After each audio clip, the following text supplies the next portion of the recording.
Yes. What's good, everybody? Welcome back to Veterans Minimum, one of the best sports and recreation podcasts in the world. Self-proclaimed, some might say. Facts, others will say. My guy, Taryn, what's good, baby? Packer Nation, coming off a bye. My boy Devontae rested up that hammy. I'm thinking 8 for 170 and 3 touchdowns to make up for a couple weeks. Ooh, I would love to see that. It's going good, man. I'm excited. I'm excited to watch the green and gold play this week, and just excited for more football. Are the Packers your favorite team, like across all sports? Are they Oh, number one? by a mile. Yeah, it's like I'm that kind of fan. Like when they lose a regular season game, it puts me off for the whole day, if not the next. I'm just like in a bad mood. Yo, I 100,000% relate because when I mean, listen, it's been rough for the boy the last couple of years, but under different circumstances, when the Giants are good and I expect greatness from them and I expect them to do well, it alters my whole week. I've canceled, I've canceled gatherings with friends to watch Sunday Night Football when the Giants have lost the 1 p.m. game. I've canceled dates. I've not done my homework. Like it Oh hits yeah. me rough, man, throughout the year. So I totally feel you on that. I was always curious because like certain people, like my buddy Impy, I think I would say he's a bigger Knicks fan than anything. You Okay. know, some of my other friends like Josh loves Washington and the Pistons.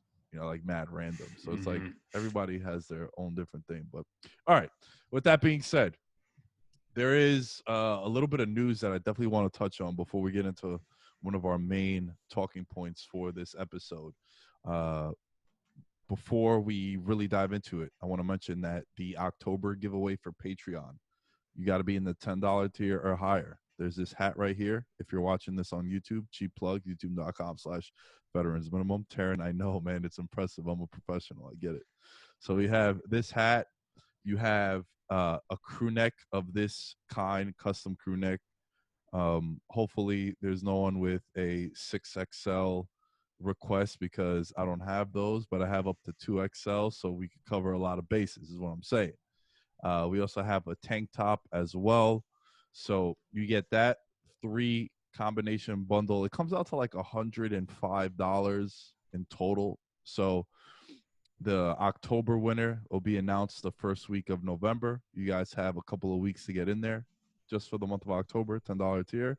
We do a video, pick it out of a hat. We talk some shit. We like it, we learn it, and we love it. Okay, Taryn, with that being said, Sure. uh, start us off with the artist known as Slant Boy and why me and you immediately started texting each other upon that tweet that surfaced about Michael Thomas. Oh man, that probably made my whole day. That was the best thing to happen since the Packers, are on a bye this week. That's what made me happy since I didn't get to see them win. Um, it's just, Michael Thomas getting in that fight with Chauncey Gardner-Johnson and was it, who else was it in practice? You remember?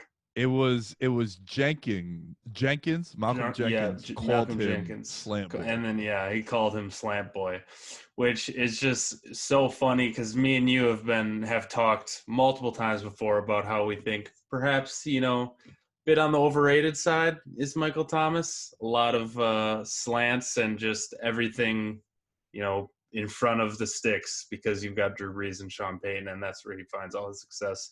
So to see someone on his own team whip out the Slant Boy insult, I thought that was pretty funny.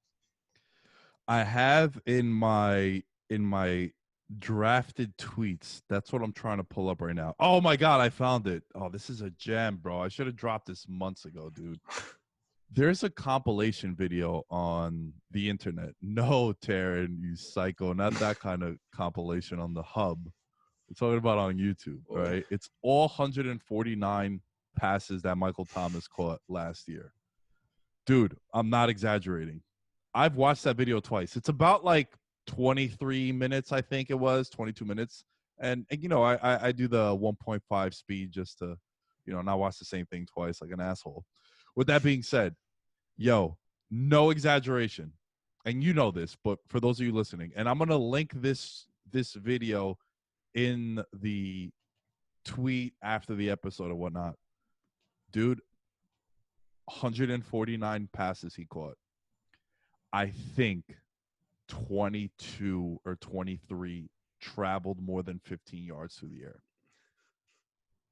And there was the beef between him and like Mike Evans and Keenan Allen in the summer, if you remember. Like, yo, Yep. like, shit, I would catch all these passes too if I'm getting 7-yard slants and shit. And then to see it surface from a teammate. Now, there's a lot to break in. I feel like we could dedicate a whole episode to this. My first talking point is sometimes the truth hurts, bro, because that's kind of the wide receiver that Michael Thomas is. And I know, like, he does go downfield every now and then, but, dude, you're talking about, like, 22, 23, let's just say 25 passes he's caught under 15 yards. You're talking about 150 total passes he caught. Let's just round up. Dude, what is that? Like, over 75% of his production is right underneath. Easy. Yeah. It's just it's unbelievable. It's all like check downs, and that's why, like, from a fantasy perspective, I always say this: there's certain players that are better fantasy players than they are reality players. And for me, Michael Thomas is my number one draft pick in that sense, that I think he's a way better fantasy player than he is a real NFL player. And I know I'm kind of going long a little bit here. I'm not saying that he's like, I'm not saying I take Darius Slayton over him, right? But I'm saying, like, to many, his fantasy value outweighs his real life football value, in my opinion. Oh yeah, I agree completely. And it's kind of what we have talked about in the past, how fantasy, like, it nowadays, with how prevalent fantasy football is and how popular it is, it really changes the way that the public kind of perceives certain players. And he's a big one. I think if you don't really sit down and watch the games and watch what he does and understand it, you just see the fantasy production, the box score numbers. 12 catches for the. It's like, when you watch it, it just doesn't look even remotely as impressive as just what it would be on paper. Yeah, you're absolutely right. To have only 20, let's just say 25 passes travel further than 15 yards downfield, everything is underneath. And like I mentioned before, right? Keenan Allen took some shots in the offseason. Mike Evans took some shots in the offseason. And, I've always been a Keenan Allen guy. I think he gets a bad rep for being injury prone because, dude, he's really missed 2 seasons with unfortunate freak injuries, right? There was that one year he had, what was it, a lacerated spleen or some shit? Yep. And then the other year he tore his ACL. Besides that, dude, he's been fairly durable. He doesn't miss many games. I think Keenan Allen is probably one of my favorite wide receivers to watch. I mean, his route running is impeccable. We know about that. Oh, yeah. But even just from where he stands amongst the NFL public and where he's perceived by the NFL public and how good he really is, I don't think there's a balance there. I think it's a little lopsided, and I don't think it's fair. Yeah, I agree. And it's funny that you say that about Keenan Allen, because the other player that I believe you mentioned that kind of took some shots at Michael Thomas, they had some beef, was Mike Evans. And he's like that player for me. I've always had a soft spot, thought he was underrated. I love watching him play. There's some nuance to his game. He wins deep down the field, unlike Michael Thomas, but it's not quite as I'm just faster than you. A lot of it is body control, tracking the ball, catching it at the right spot, that kind of thing. It's fun to watch. So both players that me and you are fans of, had beef with our boy Michael Thomas. And it's just kind of funny to see the different ways that all of those guys win. There's also the idea that he's playing in a system which elevates his numbers. because of the targets, the A dot, right? Average depth of target not being so far downfield. You like that shit? A little PFF for you. You know what I'm saying? Sprinkle that in there. Analytics, I like it. Analytics, baby. Emphasis on the first 4 letters. All right. With that said, though, he's a guy who he produces at a high level, but like, what goes to say if Mike Evans was catching all those kind of passes, or you put a guy like that in there? That's why I always listen. You know my love affair with Julio Jones, right? I think the best wide receiver in the league for a while now is DeAndre Hopkins, and the reason why is he was sort of, to use the fantasy analogy, matchup proof, right? Like when you would play daily fantasy, or when you would play in yearly fantasy, you had D-Hop on your team, bro. It didn't matter if it was Brock Osweiler. It didn't matter if it was Brian Hoyer. It didn't matter if it was the Macho Man Tommy Savage. Like, he's gonna produce. So to me, that's what resonates with me. I'll never forget watching NFL Network one time, and this was like maybe 2013, 2014, and this is when Deion Sanders was on there, and they asked him who's the best wide receiver in football, and he said it might have even been earlier than that, like at the start of the 2010s. He's like, yo, it's Calvin Johnson, and it's not even close because the hot dog guy is throwing passes to him. It was like a year where like Stafford got hurt, or maybe Stafford wasn't there yet, and he's putting up like 1,300 yards. It's just like, yo, so much of it is, and this is what I want the common theme of this episode to be, because we're going to go through some young quarterbacks in a little bit. Man, so much of it is where you land in an organization. And it's hard for you to not produce as a wide receiver when you have Breeze or Pat Mahomes throwing to you, Russell Wilson. You know, Tyler Lockett was a guy coming out of college, out of Kansas State, who he was, if you guys hear my dog, sorry, they're just losing their mind now, but out of Kansas State, he was a guy who was a bona fide punt returner, kick returner. And then you have a guy like Russell Wilson turn him into like one of the top wide receivers in the league, you know, especially out of his position. And then DK Metcalf was a project guy, and now he's like, I mean, dude, how many wide receivers is he taking over DK Metcalf right now? Like at the level he's playing, it's a debate now. You know, I'm taking an L on that one. Were you not a DK Metcalf guy coming out? No, Man, you weren't a DK. I remember it now. I wasn't. I was of the believer, and I was saying that throughout the whole last year.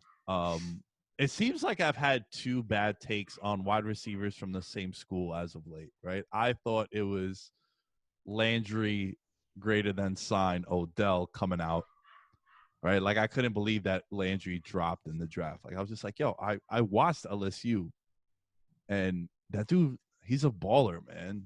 You know, like, he's just a baller. And then with A.J. Brown, I was more of I prefer A.J. Brown to DK Metcalf. So, like, yeah, I'll take an L on that one. And look, he fell in the draft. That's not even that wild either. Yeah, he fell in the draft, and a lot of people were like, oh, man, he's a bust. You know, not a bust. He's steal, right? And they're being validated now. But at the time, again, it goes back to my issue and gripe that I have with draft analysis. It all depends on what your mock draft is and what your favorite person's mock draft is. So, like, Taryn, if you have Justin Fields as your number 1 quarterback prospect and he goes 9th, you'd be like, oh man, he dropped in the draft. But like, maybe I had him 28th, and I'm like, well, shit, they got him high. Mm-hmm. So with the wide receivers, like, it's easy to be productive when you got Breeze over there, as opposed to like Winston's wild. Yo, he threw 30 interceptions. Like, that's crazy. You know, yep. Tyrod Taylor and Phillip Rivers, who, shit, you're looking at Phillip Rivers. The guy he sort of toast now. So that's just how I feel about the whole wide receiver dynamic, man. I think a lot of guys could produce in different situations. Yeah, you're definitely right. And there's even levels to that. Like, it's easier, obviously, for any wide receiver to produce when you have a great quarterback. But, you know, then there's coaching, You don't always have a great quarterback and a great coach like Michael Thomas does in Sean Payton. And then even on top of that, it's what they ask you to do. Even if you have both of those things, then they're like, okay, yeah, but go beat this guy 30 yards down the field and then, complete the pass. It's different than like, hey, run a 5-yard slant or like a 7-yard in cut and Drew Brees is going to, dart it to you. It's just, there's levels to this stuff. And he's got one of the easiest situations to produce. Not to say that he doesn't do it well. Like he does what they ask of him, but it's like, what are they really asking of you? Bro, popping up on my timeline right now. I hate to get sidetracked. Oh boy. Were you a Dexter guy? The TV show? Yeah. I've seen it, yeah. Okay. They just tweeted, surprise motherfucker, he's back. They're doing I don't know if it's a relaunch or whatnot, but oh boy. They're coming back out with something. Dude, it's up there with like one of the worst ways to end a series ever. Yep. It's horrible. But I will say, anyone listening to this, season 4 of Dexter, it's this dude called the Trinity Killer. Yo, Taryn, it's probably my favorite season of a show ever.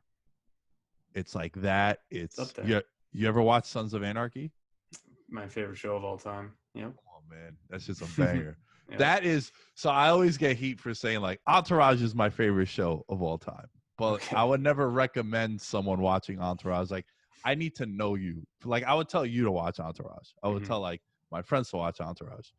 I wouldn't tell certain people to watch Entourage because it's like a guy, bro, frat star kind of show where like, yo, you and your boys move to LA and one of them becomes one of the biggest actors in the world, and like you all work for him and chill with him. Like that's like every group of friends' dream, right? So Sons of Anarchy, I would tell people to watch. That would probably be my number 1A, because 1B, if not 1A, is Money Heist. Yeah. I put you on, right? Yeah, you did. I would never have watched it. And it's up in my Mount Rushmore as well with Sons of Anarchy and like Game of Thrones. And that's high praise for me because I was obsessed with those shows and will always recommend them to people. I'm curious to see what they do with this Dexter shit. This is going to be interesting. All right, back to Slant Boy. Is there a possibility that, I don't know how to say this because I don't want this to be like super hot takey, but let's be honest, bro. Him punching a teammate and getting into a fight with a teammate, the reason why he's not cut is the most obvious reason why anytime an athlete gets caught with something or does something or reacts in a certain way and he doesn't get cut, it's because it's the talent level, right? You put up with people's bullshit because they're talented. And if this was an undrafted rookie who barely made the team and he was a bona fide kick returner, he'd be cut by now. He'd be cut by halftime of that Monday Night Football game. There is a loophole in this Michael Thomas dynamic where he has a base salary of $1 million this year. So it comes out to about $60,000 a game, roughly, is like his game checks. But this suspension jeopardizes a lot of guaranteed money, which we know, everyone knows that covers football or is a fan of football. When a guy signs for $100 million, it's not really $100 million. It's what's the guaranteed money. And you're looking at $12.6 million in 2021 and $15.35 million in 2022. They got some leverage on this man to cut him, release him, which is the same thing. I'm an idiot. Trade him, I wanted to say. So do you agree with that take that you put up with people's BS because they're talented? And do you think if this was anyone else that he'd be off the team? Oh, 100%. If this was like, I mean, it doesn't even have to be some undrafted rookie. If this was just somebody not considered a star, I would imagine if like a Laquan Treadwell or a Nelson Aguilar or somebody pulled something like that, they're off the roster. yeah, like if it's him, Kamara acting up, they're gonna be like, all right, man, listen, maybe that guy was out of line, you know? Like I saw a funny tweet, and it was like the next time Michael Thomas punches a teammate, it was their fault. Because like Herbert was like cooking those dudes, man, on Monday Night Football. That was a hell of a performance by him. So I'm interested to see how this is gonna play out with Thomas and the Saints.